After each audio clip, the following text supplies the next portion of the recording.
Sou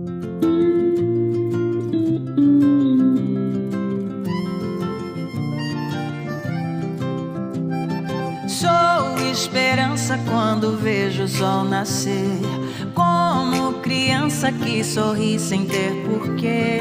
Mão que encontra outra mão pra ter mais fé, mãe que pinta o seu filho de sorrisos. Tempo chora de saudade de um abraço, eu e você.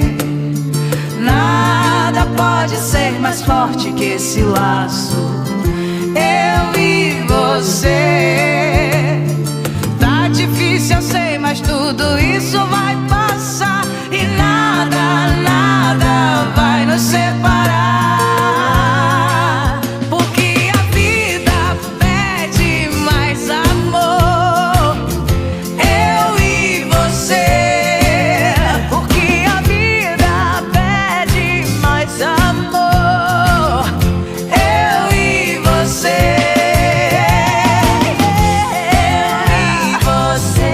Vacina no braço, comida no prato. A nossa luta é pela vida de todos. Gente é pra brilhar, gente é pra ser feliz. São 41 anos lutando ao lado do nosso povo por amor a este país. Tá tudo muito difícil, não é? E quem comanda não quer nos deixar sonhar. Mas a gente é feito de sonho e é sonhando que vencemos. Juntos, como sempre estivemos, você e eu e você. Essa canção é uma homenagem sentida do Partido dos Trabalhadores aos milhares de brasileiros e brasileiras que perderam suas vidas e os seus amores na maior tragédia humanitária da nossa história, e aos milhões que resistem, sobrevivem, que lutam na certeza de que somos o Partido da Esperança e que todos juntos vamos prevalecer. Porque a vida pede mais amor, eu e você.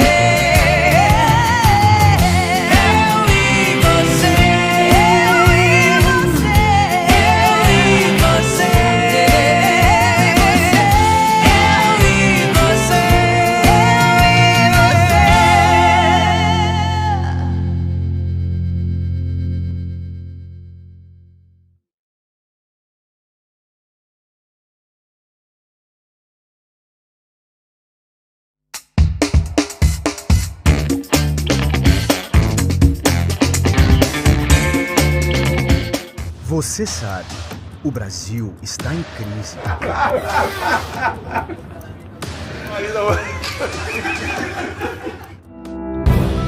Mas isso não significa que o país não tem jeito. É na crise que vemos quem está ao lado do povo.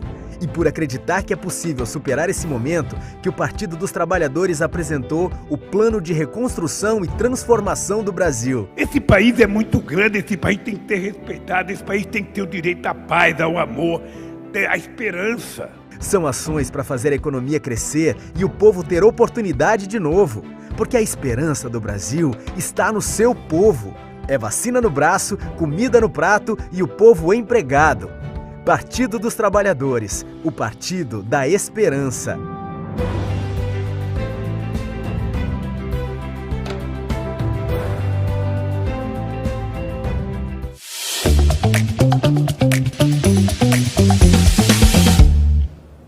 Olá, boa noite. Esse é o programa do Partido dos Trabalhadores, da bancada dos deputados federais, na TV PT. E hoje, um programa dedicado ao nosso ex-presidente Luiz Inácio Lula da Silva.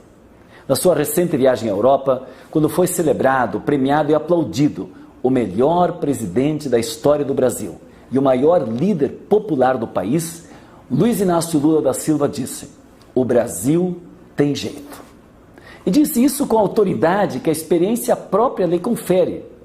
Sim, nos seus 2 governos, Lula fez de um Brasil em crise uma nação respeitada em todo o planeta.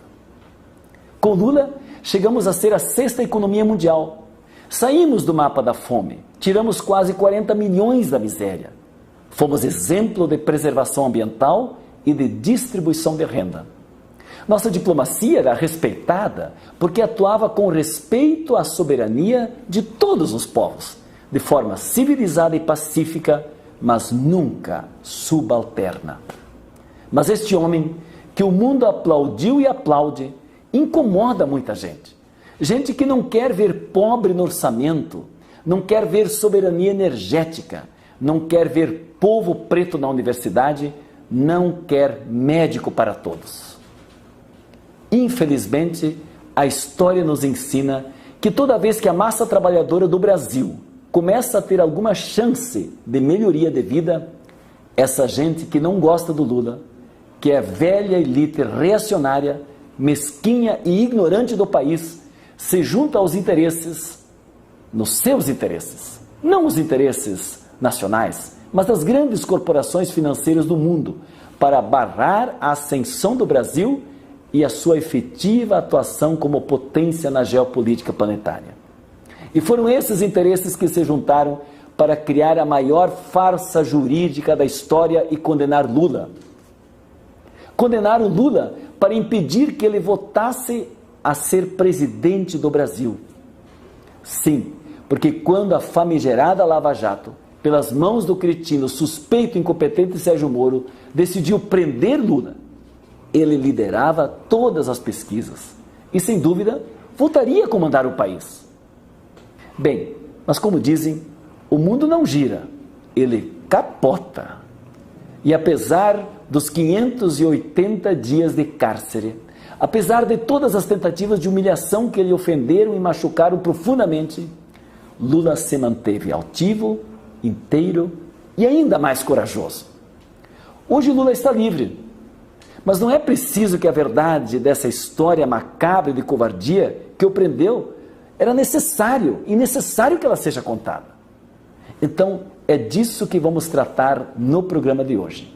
Vamos mostrar com detalhes como Deltan Dallagnol, Sérgio Moro e toda a quadrilha da Lava Jato agiu para atender os interesses políticos e econômicos dos adversários de Lula e dos adversários do Brasil. Então, eu tenho a honra de ter comigo hoje, para contar essa história, a companheira Gleisi Hoffmann, o deputado Paulo Pimenta e o ex-deputado advogado Vadi Damus. Vamos começar o nosso programa, mas não sem antes dizer que este programa é dedicado à verdade da história. Este programa é dedicado a Luiz Inácio Lula da Silva. Breve história da Lava Jato, a operação que traiu o Brasil. Era uma vez uma turma bem esperta que surfou na onda do combate à corrupção. Foi assim: procuradores, os que acusam, combinaram o jogo com um juiz que decide o resultado, com a mídia, que gosta de dinheiro público e divulga só o que interessa às elites, e com um bando daqueles corruptos que se dizem contra a corrupção. Ah, também tinha gente de fora interessada. Mas qual era a jogada?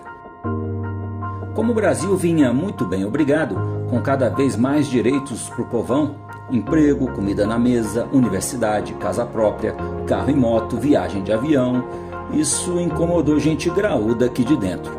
O Brasil também vinha com cada vez mais moral lá fora, e quando descobriu o pré-sal então, incomodou os donos do mundo. É que tem gente que não gosta de mudanças, não gosta de dividir, né? Foi aí que apareceu a Lava Jato. Bons alunos do Tio Sam, treinados por quem mais sabe dar golpes no mundo, começaram a aplicar o método Made in USA de perseguição judicial, com grampos ilegais e prisões abusivas como forma de tortura moderna para forçar delações mentirosas no lugar de provas que não existem. Fantasiados de heróis contra a corrupção, faziam palestras ricamente remuneradas, viraram popstar, ganharam até filme e série, faziam e aconteciam, acusavam e prendiam, com muita convicção, mas sem prova nenhuma. Antipátria, repassaram informações de interesse nacional para outros países. Antipovo, não se limitaram a prender empresário corrupto, fizeram questão de quebrar suas empresas gerando desemprego. A serviço de si próprios, tentaram montar até uma fundação com dinheiro recuperado dos esquemas de corrupção. Primeiro, ficaram nos bastidores, dando apoio para aqueles corruptos que dizem ser contra a corrupção e que fizeram o golpe contra Dilma. Aí entrou o vampirão. Datafolha divulgou hoje uma pesquisa de intenção de voto dos eleitores para a corrida presidencial. Mas logo depois tinha eleição, e o velhinho operário estava em primeiro nas pesquisas. O povo ia devolver o comando do Brasil a quem merecia.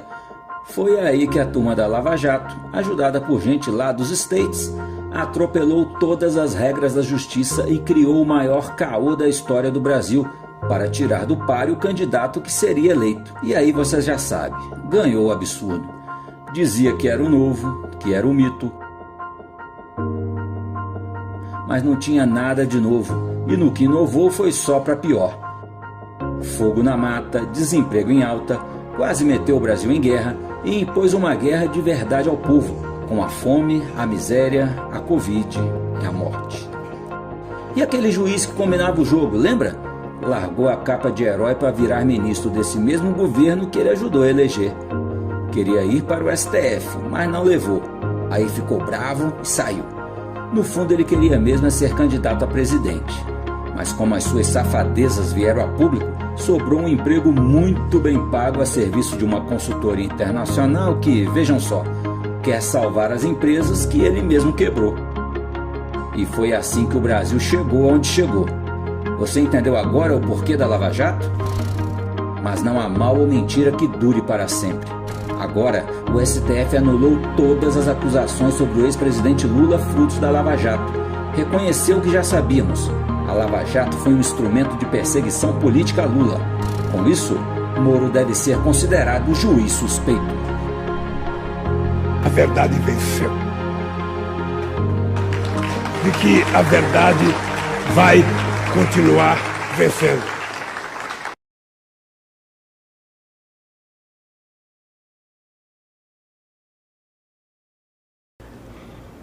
Eu estou aqui com Vadir Damus, que é advogado, foi presidente da OAB do Rio de Janeiro, foi deputado federal, e ele está aqui para nós conversarmos a situação concreta sobre a inocência do Lula. Este livro, Memorial da Verdade, por que Lula é inocente e por que tentaram destruir o maior líder do Brasil? Vadir Damus, muitos insistem em dizer que a absolvição do Lula é questão de filigrama processual. Eu quero que você desenvolva aqui os argumentos para nós podermos afirmar categoricamente que Lula é inocente. Vadir Damus. Prezado líder Boncas, prezados amigos e amigas espectadores, toda vez que se fala dos processos do Lula, se pensa imediatamente nas decisões do Supremo Tribunal Federal que julgaram Sérgio Moro incompetente e suspeito. Mas não, eram 21 processos e Lula recebeu 21 atestados de inocência. De fato, nos processos do Triplex e do sítio de Atibaia, Lula teve as suas condenações anuladas por conta de se tratar de um juiz, Sérgio Moro, fora da lei. Juiz suspeito, juiz parcial, juiz sem isenção, juiz que combinava o jogo com uma das partes, a parte acusatória. E, bom, se a gente se limitasse a isso não seriam meras filigranas processuais. Trata-se da a mais grave acusação que se pode fazer contra um juiz. Suspeição, parcialidade reconhecida pela Corte Suprema. Mas, além disso, bom, não eram só esses processos. Os outros processos tramitavam em várias de primeira instância, São Paulo e Brasília. E em todos esses processos, o juiz, às vezes até a pedido do próprio Ministério Público, chegava e via, não, peraí, não tem prova aqui, esse processo não se sustenta, não dá para seguir adiante com esse processo. Porque, para que o pessoal entenda, para o recebimento de uma ação penal, de uma denúncia contra alguém, o juiz faz o que nós chamamos de um juízo de admissibilidade. Ele vê se há elementos probatórios mínimos para dar seguimento àquela denúncia. Os juízes entenderam que não havia rigorosamente nada que autorizasse a que ele prosseguisse com o processo. Ora, você quer mais prova de inocência do que isso? Então eu posso afirmar a você e a todas as amigas, a todos os amigos que estão nos acompanhando agora. Lula teve a sua inocência plenamente reconhecida pelo Poder Judiciário brasileiro, depois da intensa e implacável perseguição judicial que sofreu ao longo de anos. Vadir Amus, tem um outro aspecto que quero que você aprofunde nesse tema aqui, que é a questão das delações premiadas. A Operação Lava Jato nem escondia, dizendo que não tinha provas, que tinha apenas convicções. E mais do que isso, essas delações premiadas, elas eram obtidas de forma coercitiva. Inclusive, se fala agora das delações armadas. Então, eu quero que aprofunde também esse aspecto, a consequência dessas delações nesse processo condenatório injusto contra o Lula. Líder Bongás, a figura da delação premiada, ela está prevista na lei, na chamada Lei das Organizações Criminosas. E a justificativa para isso é que determinados crimes, como os crimes de colarinho branco, corrupção, lavagem de dinheiro, normalmente não deixam rastros, são crimes de difícil investigação, de difícil construção de um acervo probatório. Daí inventaram a figura da delação premiada. Ou seja, o sujeito delata em troca de benefícios processuais, redução de pena, ficar com parte daquilo que ele próprio, né, abocanhou, né, ilegalmente. Né? E, enfim, é o dedurismo legalizado. Só que a lei teve o cuidado, o legislador teve o cuidado de dizer a delação tem que ser livremente obtida, ela tem que ser voluntária. O delator tem que mostrar um mínimo de arrependimento. Não foi nada disso que se viu. Em diversos processos, sobretudo os processos envolvendo o presidente Lula, as delações foram forçadas. Como? Primeiro, prisão preventiva, o procurador chegava e dizia, olha só, se você não disser aquilo que nós queremos ouvir, você vai mofar aqui. Ou vamos chamar tua família para te fazer companhia aqui, tua mulher, teus filhos, etc. Muitas delações foram obtidas assim e foram recebidas como única prova, quando a lei também diz a delação não é meio de prova. A delação tem que ser corroborada, ou seja, o sujeito delata, mas tem que depois demonstrar, ou os investigadores têm que encontrar os elementos que confirmem aquela delação. E não foi nada disso que aconteceu. E agora, diversos delatores, dentre os quais Léo Pinheiro, da OAS, do caso do triplex do Guarujá, disse: as delações, muitas delas foram armadas. A de Pedro Barusco, por exemplo, Dallagnol ditou a delação do senhor Pedro Barusco. Então isso mostra claramente, líder Bongás, amigas e amigos, essa Operação Lava Jato foi uma farsa, foi o maior exemplo do chamado lawfare, ou seja, a utilização do processo como arma de guerra, como arma de perseguição política para destruir um adversário que, no caso, era o presidente Lula. E esse pessoal da Lava Jato, Moro, Dallagnol, Ética Terva, tem que sentar no banco dos réus, porque cometeram crimes inomináveis contra a democracia brasileira. Obrigado, Vadir. Nós vamos seguir no próximo capítulo com outras entrevistas, mas sempre lembrando Lula inocente. Obrigado, Vadir. Obrigado. Vocês estão lembrados quando eu disse que eu não trocava a minha dignidade pela minha liberdade.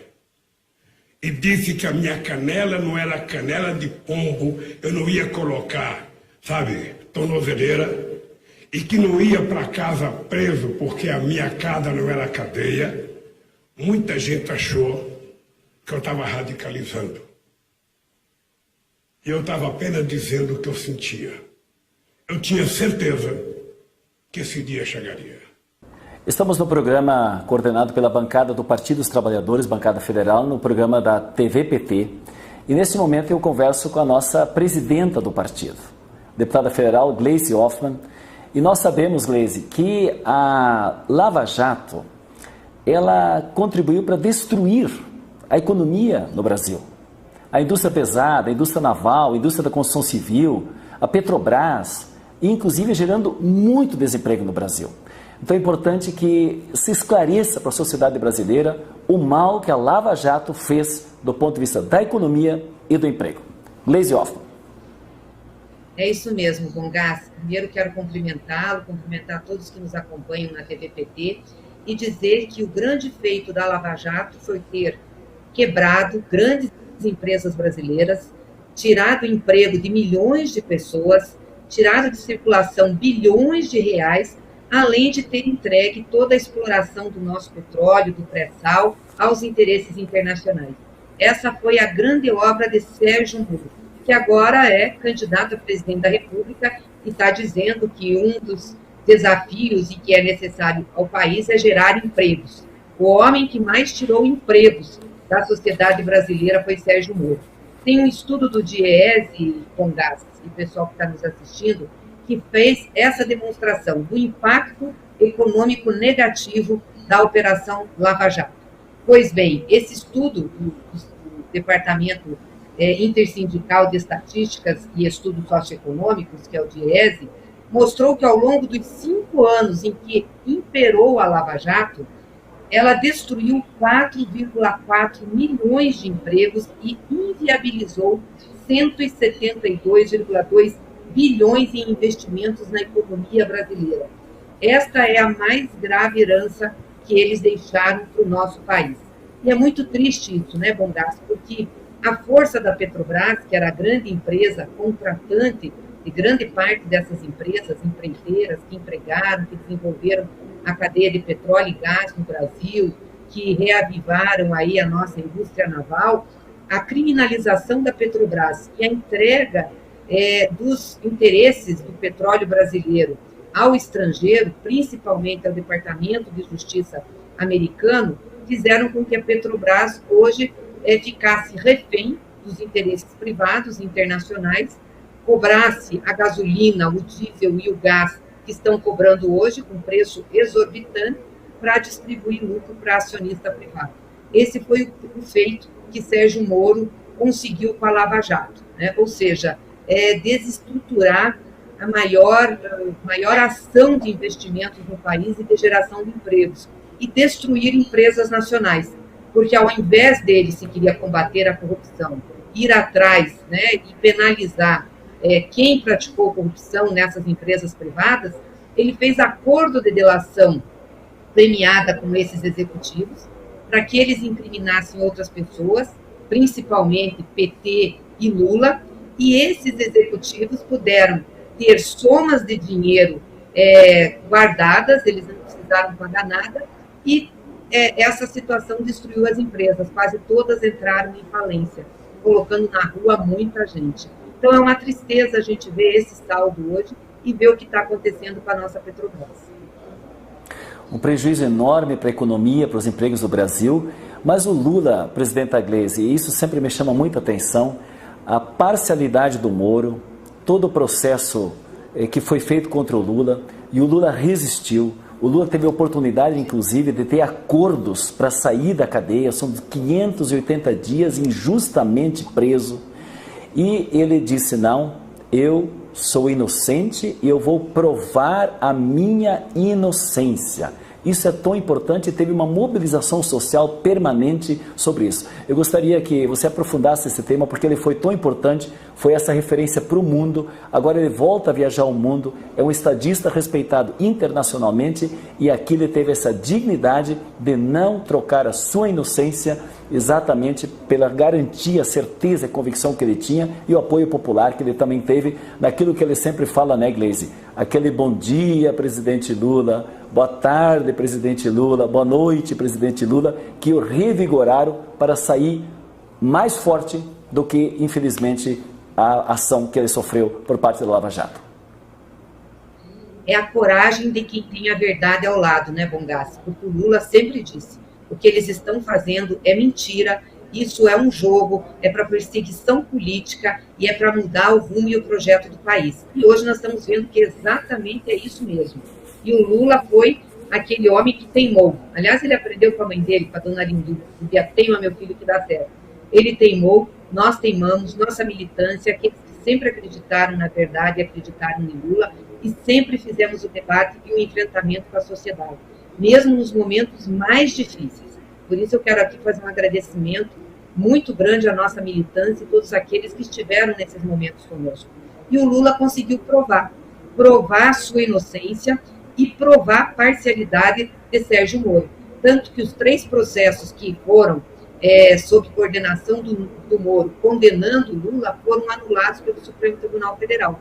Porque o Moro, primeiro, não podia julgar o presidente Lula, segundo, o Moro foi parcial. Ou seja, operou dentro do processo para tentar incriminar o Lula, para montar as provas, para fazer as delações. Isso ficou provado na Operação Spoofing. Então, os 3 processos foram anulados.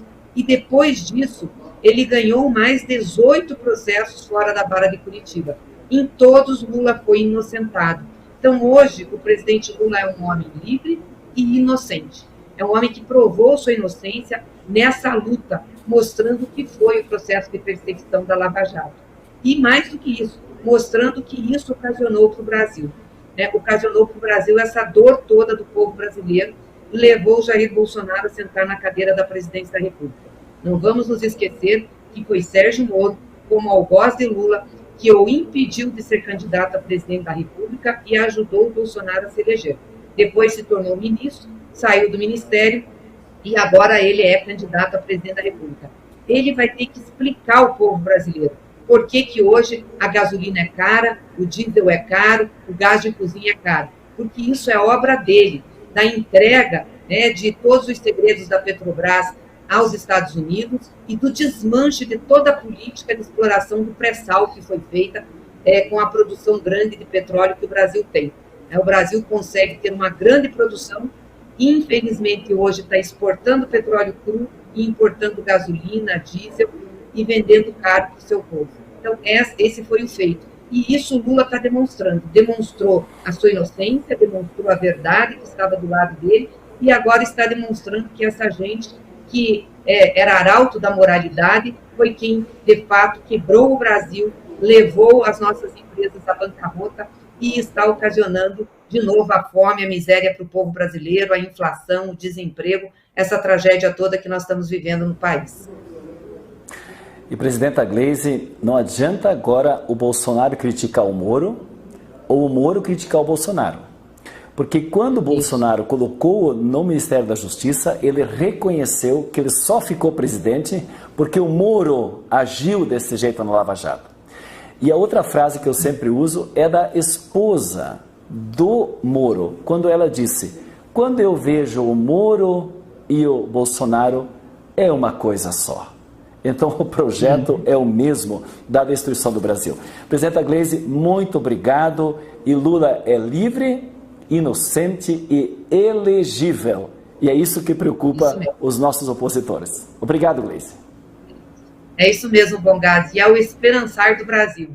Obrigada a você, parabéns aí pelo programa e um abraço a todos os nossos companheiros e companheiras que nos assistem pela TV PT. Obrigado. Eu queria que vocês soubessem. Desistir, jamais. A palavra desistir não existe no meu dicionário. Eu aprendi com a minha mãe. Lute sempre. Acredite sempre. Teme sempre. Porque se a gente não acreditar na gente, ninguém vai acreditar.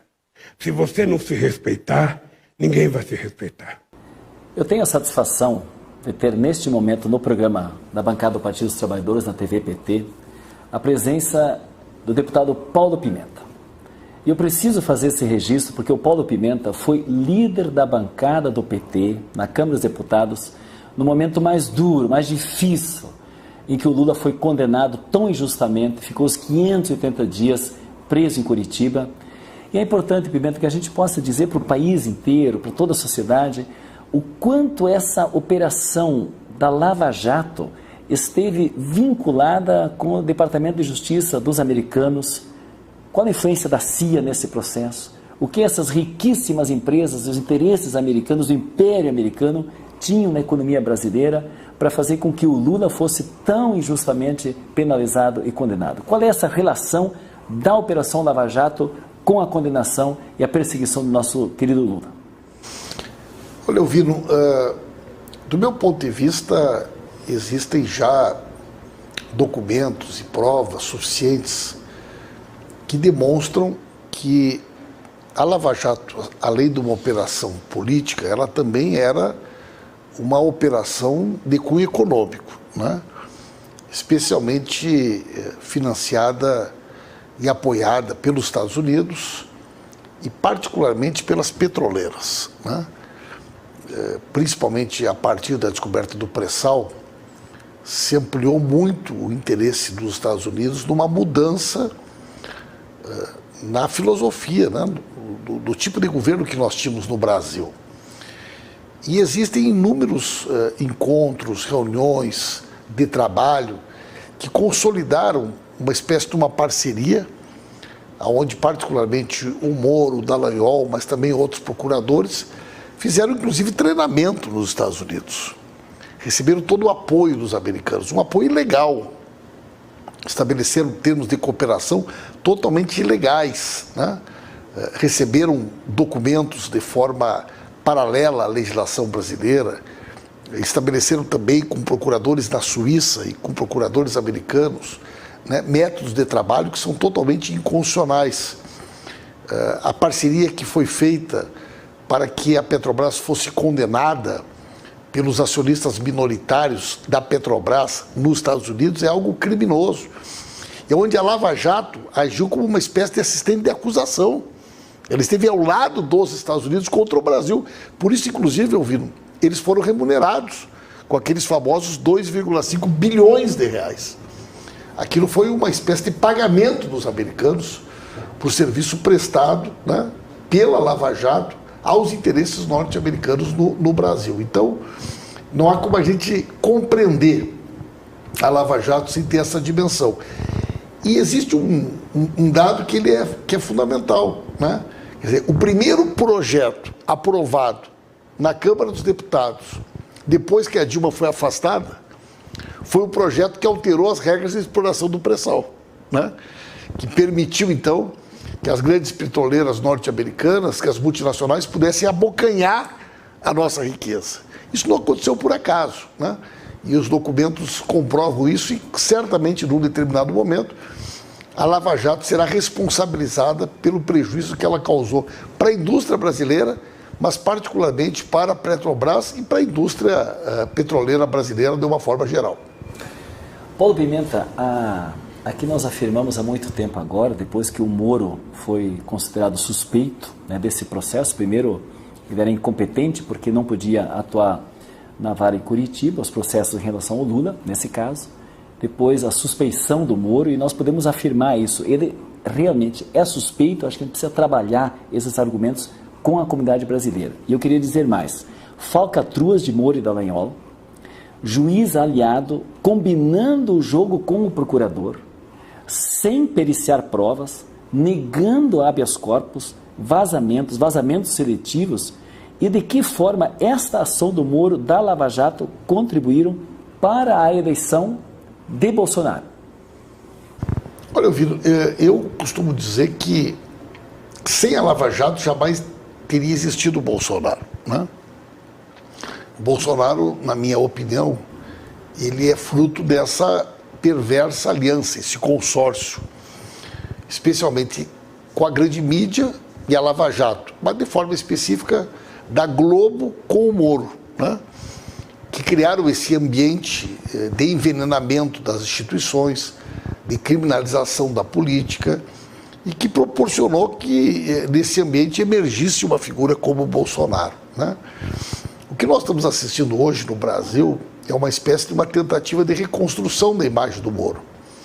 Quer dizer, a grande mídia, ela omite deliberadamente, né? Primeiro que o Moro foi considerado um juiz suspeito pelo Supremo Tribunal Federal. Não só incompetente, mas suspeito, né? E um juiz suspeito, não existe algo mais grave do que a suspeição para um juiz. Seria mais ou menos como no futebol um juiz ladrão, um juiz que vende resultados, né? Um juiz que vende partidas, um juiz que atuava junto com o Ministério Público, um juiz que negociava vantagens para delatores que davam versões que eles queriam a respeito das pessoas que a Lava Jato perseguia. Um juiz que permitiu que o Ministério Público manipulasse provas, escondesse provas, firmasse acordos de delação totalmente ilegais, né? Então, esse ambiente criado no país foi que proporcionou, né, o surgimento dessa figura que hoje eles procuram se desvincular. Mas há um outro fato que a grande mídia procura esconder, que o Sérgio Moro foi ministro da Justiça do Bolsonaro, né? Quer dizer, as pessoas têm que lembrar, o próprio Paulo Guedes já confessou que o Moro foi sondado se aceitaria o convite para ser ministro antes do segundo turno. É bom que as pessoas lembrem que na semana da eleição, na segunda-feira, o Moro liberou a famosa delação do Palocci, que depois foi anulada, 14 minutos de Jornal Nacional na segunda-feira da eleição. Imagine a repercussão que isso teve. Nós perdemos 7 senadores na última semana.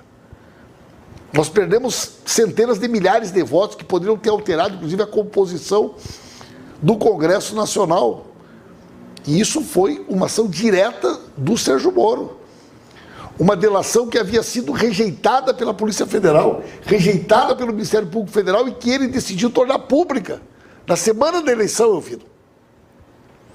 E o prêmio, ministro da Justiça, imaginando que teria um passaporte para virar ministro do Supremo Tribunal Federal.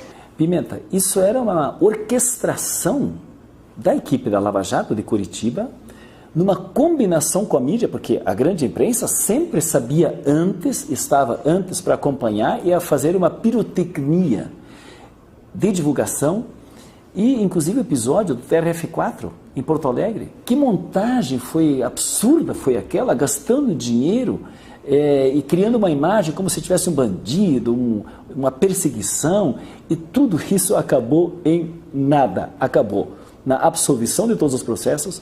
Quem fez está suspeito, o Lula é inocente, o Lula é livre. Mas uma orquestração feita para criar uma imagem anti-PT, anti-esquerda e anti-Lula. Isso que nós precisamos aprofundar para as pessoas não mais embarcar nessas falcatruas que foi essa Lava Jato e na perseguição ao Lula. Perfeito, Elvino, porque se o Lula foi injustiçado, se o Lula foi preso ilegalmente, quer dizer, alguém tem que responder por isso, né? Então o Moro, o Dallagnol, né, eles precisam, num determinado momento, responder pelos crimes que eles cometeram. Não é possível que alguém fique 580 dias preso, o processo posteriormente seja anulado e fique tudo por isso mesmo. Quer dizer, quem devolve para o Lula esses 580 dias? Mas veja bem, Elvino, existem muitos fatos que ainda terão que, em um determinado momento, ser esclarecidos. O famoso episódio quando a presidenta Dilma convidou o Lula para ser ministro-chefe da Casa Civil, né? Aquela interceptação telefônica da conversa da Dilma, ela foi fora da previsão da lei.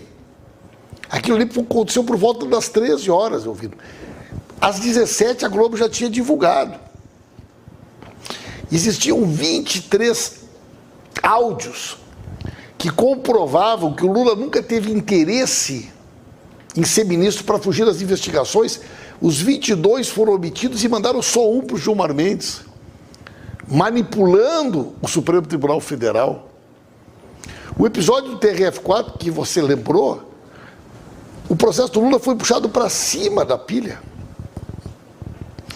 mudando completamente o parâmetro que até então era observado, e os 3 desembargadores deram a mesma sentença, com o mesmo número de meses, com o mesmo número de dias, sendo que nenhum conhecia a sentença do outro, para poder impedir embargos que de alguma forma atrasassem, né, o impedimento que o Lula fosse candidato. O famoso episódio da condução coercitiva do presidente Lula, quando ele jamais havia se negado a comparecer em qualquer depoimento, e a lei estabelecia que a condução coercitiva só poderia ser utilizada quando alguém se negava, né, se negasse a prestar um depoimento.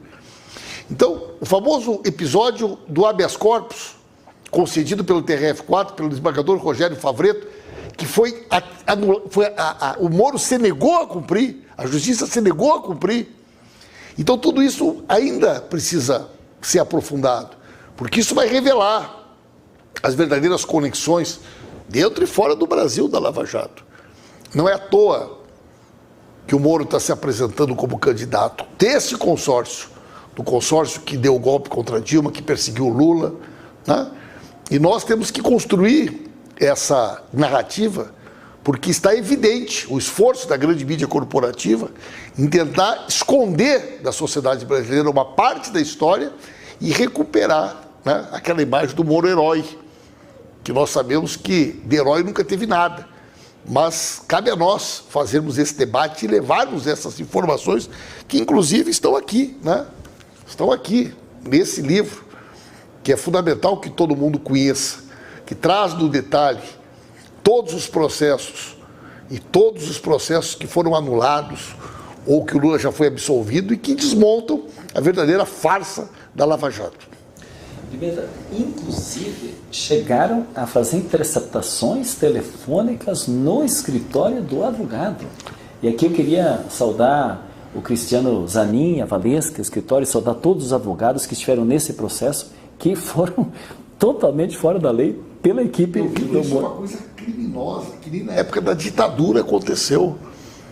Existia um ramal, né, um tronco telefônico com 23 telefones dos mais diferentes advogados que trabalham naquele escritório, com clientes sobre os assuntos mais diversos, que todos eles foram monitorados pela Lava Jato. A Lava Jato tinha uma informação, ele sabia o que a defesa estava pensando, ele sabia o que a defesa iria propor, os movimentos que a defesa fazia. E outra coisa gravíssima, Eufino, que é a indústria das delações, devidamente já comprovadas, a exigência de que as pessoas trocassem de advogados para que pudessem fechar a delação. Ou seja, tudo era combinado. A senha era essa: fala mal do Lula que você pode sair da cadeia. A Lava Jato era um projeto de poder, né, financiado em grande medida por interesses internacionais, que pensava em fazer um processo de criminalização e de desmoralização da política para que os seus protagonistas pudessem se apresentar como uma espécie de salvador da pátria, que é o que eles estão fazendo. Quer dizer, o discurso hoje do lavajatismo é o quê? Né? O Bolsonaro não deu certo. Né? Nós nos afastamos do Bolsonaro. O Lula nós já combatemos. Agora chegou a hora de nós nos apresentarmos enquanto alternativa. Esse é o discurso do Moro, do Dallagnol, né? Um rapaz jovem, abandonou a carreira do Ministério Público para ser candidato a deputado federal. Estão falando que o Janot é candidato, que vários outros são candidatos. A Globo vai tentar construir, né, juntamente com esse consórcio, repito, que não quer um modelo soberano, né, de desenvolvimento nacional, com justiça social e inclusão, vão tentar criar uma alternativa. E cabe a nós, cotidianamente, desmontarmos essa narrativa e levarmos as informações que a grande mídia certamente não levará ao conjunto da população. Pimenta, nós estamos no programa da bancada do Partido dos Trabalhadores da Câmara dos Deputados, no programa da TVPT, e eu não posso encerrar essa entrevista contigo sem nós falarmos do outro aspecto desses dias que você conviveu tão perto com o nosso homenageado desse programa que nós estamos dedicando a ele, Luiz Inácio Lula da Silva, que foi tão injustamente violentado, eu diria, nesse processo. Você conviveu com ele, esteve perto, todos nós visitamos o Lula, dávamos aquele bom dia, aquele boa tarde, aquele boa noite, aquelas comitês fora do Brasil e no Brasil, pedindo Lula livre, comitês de solidariedade em todos os lugares. Mas teve um momento muito triste. Ele perdeu o irmão dele, ele perdeu o neto, e ele teve, para poder se encontrar com os familiares, ele teve um aparato como se fosse criminoso. Algo inaceitável para uma pessoa tão humana, tão digna, tão inocente como é o Lula. Eu queria que tu relatasse um pouco esse convívio mais de perto desta grande figura, desta grande liderança que é Luiz Inácio Lula da Silva. Na realidade, Elvino, eu trabalhei muito nesse processo junto com o deputado Vadir Damus, né? E o Vadir, ele tinha uma facilidade de ser advogado. Por ser advogado, ele tinha a oportunidade de poder estar presente com Lula. E o presidente Lula, ele é impedido, por exemplo, eu vi até no banho de sol, de ter contato com qualquer outra pessoa. O Lula ia para o banho de sol sozinho. E o Lula só podia receber, fora os advogados e os familiares, 2 pessoas por semana, às quintas-feiras. E eu tive a honra de ter sido convidado por ele para estar lá, né, em algumas destas quintas-feiras. E eu sempre digo para as pessoas que, quando alguém visita uma pessoa que está no hospital, num estabelecimento como o Lula estava, geralmente as pessoas vão para levar um conforto, para levar um abraço. E as pessoas chegavam lá e encontravam o Lula cheio de energia, estudando, né, fazendo ginástica, fazendo academia, pensando no futuro, lendo, se preparando e determinado a provar sua inocência. Eu nunca encontrei o presidente Lula de mau humor. Eu nunca encontrei o presidente Lula de cabeça baixa. Pelo contrário, as pessoas chegavam lá e saíam inspiradas.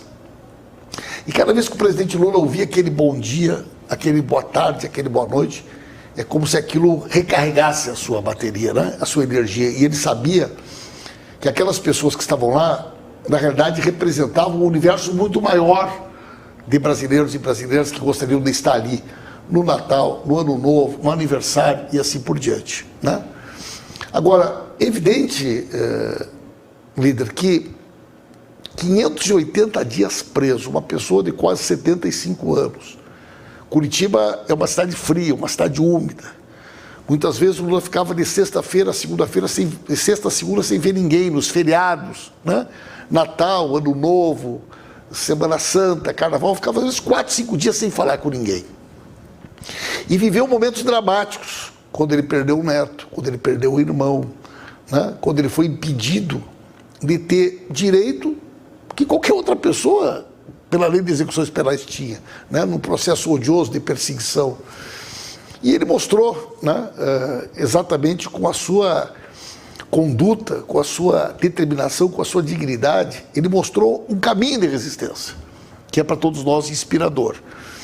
E o presidente Lula, sempre que a gente perguntava para ele, presidente, o que o senhor quer que a gente diga para as pessoas quando a gente sair lá fora? Ele dizia, agradece. Agradece, em primeiro lugar, da vigília, mas agradeça onde vocês forem. Eu sei que vocês são as minhas pernas, vocês são a minha voz, e diga aonde vocês forem, que se eu estou aqui de cabeça erguida, que eu nunca, né, baixei a minha cabeça, porque eu sei que vocês não perderam a confiança em mim. E eu só vou sossegar quando eu provar minha inocência e ver o Sérgio Moro, o Dallagnol, responder pelos crimes que ele cometeram. Provar a inocência já provou. Cabe a nós ainda continuarmos fazendo esse trabalho para que o Moro, o Dallagnol e toda essa gente responda pelos crimes que cometeram. Pimenta, muito obrigado. Esse programa da TVPT, da Câmara dos Deputados, obrigado por essa presença aqui. Nós estamos com esse livro, Porque Lula é Inocente, Porque Tentaram Destruir o Maior Líder do Brasil. E ao mesmo tempo nós temos pela Fundação Perseu Abramo, e no lançamento da Perseu Abramo, o Haddad disse uma frase muito importante que eu tenho repetido inúmeras vezes. Eles, a direita, os reacionários, negacionistas, queriam nos destruir. Não conseguiram. Não destruíram o Lula, mas estão destruindo o Brasil. E nós vamos reconstruir o país. Obrigado, Pimenta. Um abraço, ouvido. A verdade venceu. E que a verdade vai continuar vencendo. Minha gente, o que nós vimos e ouvimos aqui não é a versão do PT sobre os fatos, mas a verdade que emerge nítida destes fatos. E a verdade é que a mesma justiça que prendeu Lula quando se deparou com esta verdade, teve que garantir-lhe a liberdade. Sim, Lula está livre, Lula é inocente, Lula é elegível. E é esta verdade que cada um de nós precisa levar a toda a sociedade brasileira. Porque a usina de mentiras, o gabinete do ódio estão aí, para novamente distorcer, caluniar e tentar destruir o PT e o Lula. Por isso, nós vamos, para finalizar o nosso programa de hoje na TV PT, passar mais um vídeo da inocência do presidente Lula. Boa noite. O comprometimento da justiça e o comprometimento da acusação com a imprensa está levando a um impasse. E alguns jornais fizeram disso a sua peça principal de notícia.